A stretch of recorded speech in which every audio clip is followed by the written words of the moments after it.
can't say I'm innocent. I can't say I wasn't the first person to question it. I can't say that Remington gave them $73 million. I can't say they've already had a $50 million judgment against me in Texas. And I can't show all the videos where I said I thought it happened. We had debates of whether it happened or not. They're now reading hypotheticals from a deposition where he asked me hypotheticals and says, if you said this, would it be this? And I say, yes. Then he tells the jury, we have you saying all these parents are actors, but they don't even have video of that, and they don't have actual text. They have edited videos of me. The first year and a half, I thought it really happened. It became a huge internet thing that it didn't.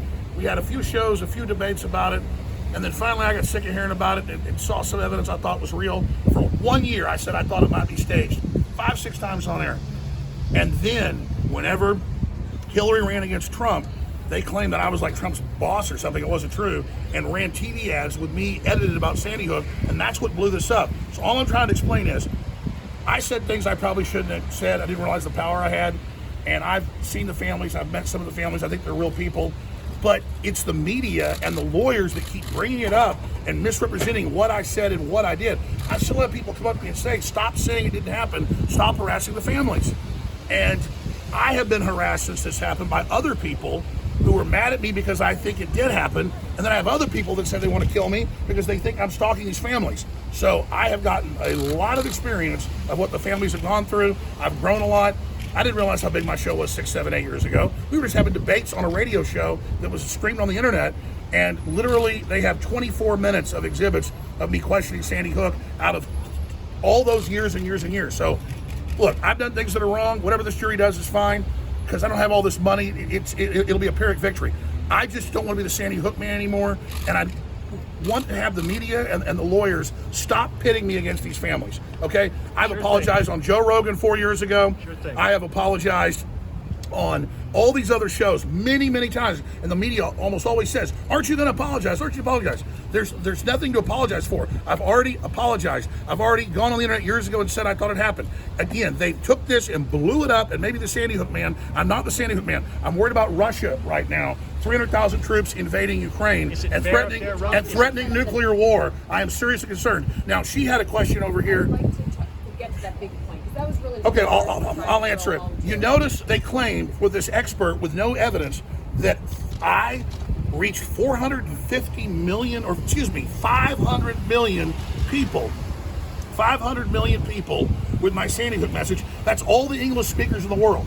Every man, woman, and child from Australia to Canada to the U.S. to New Zealand to the UK. Preposterous. That he with no evidence.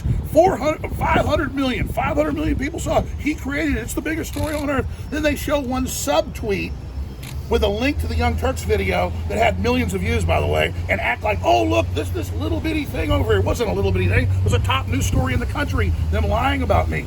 And so that's the reality here. So listen, I love the families. I love everybody. I'm so sorry about school shootings. And I just want to come out of this and not have the media say that I'm still saying it didn't happen, or that I was the first one to say it, or that I got rich off of it, or it's all I talk about. It literally was less than 1/10 of 1% of our coverage. But the judge has barred me from saying that, or to say I'm innocent. So that's why she has to shut things down and send the jury out, because I can't perjure myself by lying and following her order. And she understands the pickle, she said, she put me in. So maybe she's not a big tyrant with a capital T. Maybe he's a little baby tyrant sometimes. That was the question. Or maybe she's been misled. Is it fair? Because now she sees their discovery. All these emails, all these texts, all these things, all this stuff. And we did turn over the discovery. This is ridiculous. My lawyers had my whole phone. Why'd they have my phone and then mistakenly leak part of it to them? Because they had the damn phone. I said, here's all my phones. Here's all my stuff. Notice when they got part of my phone, there was nothing incriminating in there.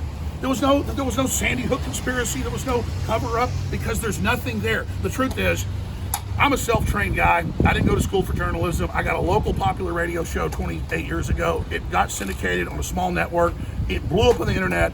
And the truth is, I'm not some trained guy. I'm not an expert, okay? I'm just a regular guy. It's why the general public likes me, and I've made mistakes. But I didn't make the mistakes on purpose. And they have a judge's order that she agreed to from these lawyers that I can't say that I was mistaken about Sandy Hook maybe not happening. Did you call them actors? Well, hold on just a second, ma'am. Understand.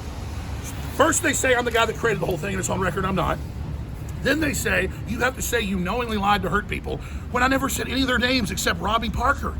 That's why all they've got is Robbie Parker, because the internet had like 50 million views.